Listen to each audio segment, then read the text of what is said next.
نحمده ونصلي على رسوله الكريم اما بعد فاعوذ بالله من الشيطان الرجيم بسم الله الرحمن الرحیم۔ یہ تختی نمبر 3 کا جو ہے پیش کا اس سے پہلے والے اس میں جو ہے پڑھ کر سمجھایا گیا ہے۔ اب تختی نمبر 4 اس میں تھوڑا اور تفصیل ہے، تھوڑا سماعت فرمائیے۔ تختی نمبر 4 حروف مدہ۔ حروف مدہ 3 ہے، دیکھیے الف یا واو۔ اب اس میں جو ہے ان کی پہچان ہونا ہے کیسا، تو یہ یاد رکھنا خالی الف سے پہلے والے حرف کے اوپر زبر ہو، دوسرا یا ساکن سے پہلے والے حرف کے نیچے زیر ہو، تیسرا واو ساکن سے پہلے والے حرف کے اوپر پیش ہو۔ یہ 3 ہو تو ان کو تھوڑا کھینچ کر پڑھے۔ پھر ایک بار سنیے، حروف مدہ 3 ہے، الف یا واو۔ ان کی پہچان یہ ہے کہ پہلا جو ہے خالی الف سے پہلے والے حرف کے اوپر زبر ہو، جیسے یہاں ہے، یہ خالی الف ہے، ہم پڑھے الف ہمیشہ خالی ہوتا ہے، الف ہمیشہ خالی ہوتا ہے، تو اس کا پہلا جو یہاں ہے خالی الف سے پہلے والے حرف کے اوپر زبر ہے، خالی الف سے پہلے والے حرف کے اوپر زبر، خالی الف یعنی ہر حرف کے بعد الف ہے، جیسے دال الف، خا الف، ہا الف، ضاد الف، طا الف، عین الف۔ تو یہ جو ہے خالی رہنا الف، یہ خالی الف سے پہلے والے حرف کے اوپر زبر ہوتا تو اس کو جو ہے ایک الف کے برابر کھینچ کر پڑھا جاتا ہے۔ یہ پہلا ہے، تو میں اس کو آپ کو پڑھ کر سناؤں گا۔ حمزہ الف زبر آ، اس کی ضد جو ہے یہ ہے حمزہ زبر آ، اس کو نہیں کھینچنا کیونکہ اس کو آگے پیچھے کچھ نہیں، صرف زبر ہے۔ اپن پڑھے زبر زیر پیش کو حرکات کہتے ہیں، حرکات والے حرف کو جلدی پڑھے، تو یہ جلدی پڑھنے والے حرف ہے۔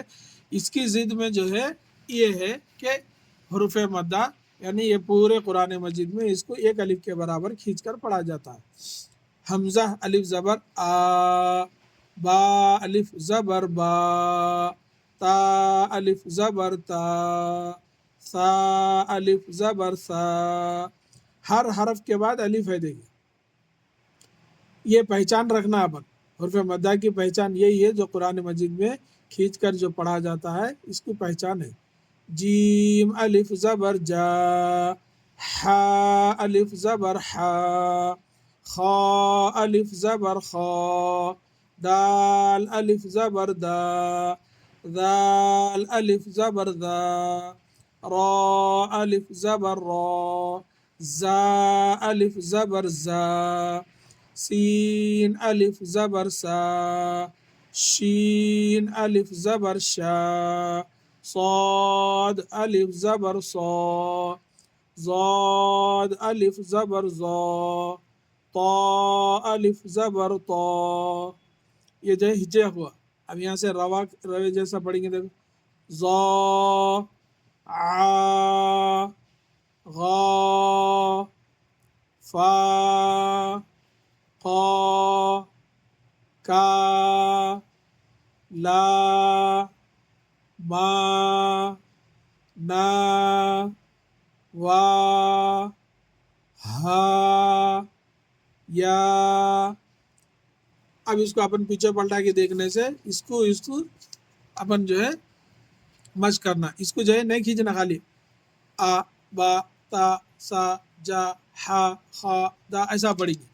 جب ان کے آزو بازو کچھ نہ ہو، صرف زبر ہو، اگر اس کے بعد جو ہے اگر الف آیا تو اس کو جو ہے ایک الف کے برابر کھینچ کر پڑھیں گے۔ ذا، را، قا، کا۔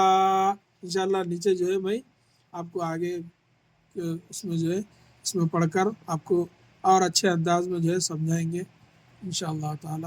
اللہ تعالی سے دعا ہے کہ اللہ تعالی ہم سب کو ایک اور نیک بننے کی توفیق دے، آمین یا رب العالمین۔